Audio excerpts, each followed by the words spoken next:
Today I'm going to show you how to change a rocker switch. This is a simple rocker switch, 2-terminal rocker switch. First thing you want to do, unplug the unit. Take the panel off. Get to the back side of it. Here, you can see where the terminals are. When you put the new switch in, you want to make sure the terminals are on the right side. Make sure this top one isn't on the bottom, that sort of thing. You got tabs right here. Go ahead and squeeze them and start working it out. Sometimes they can be difficult to work out.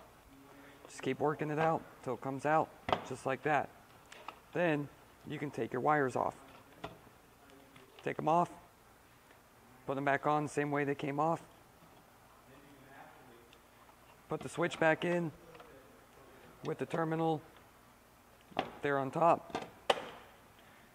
You're good to go.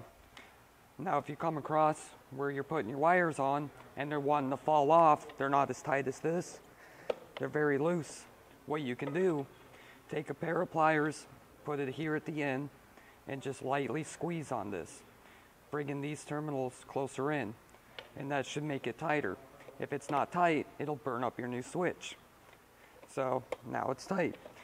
If you cannot squeeze it, or if it's falling off, or if it just needs to be replaced, see our video on how to replace a spade terminal.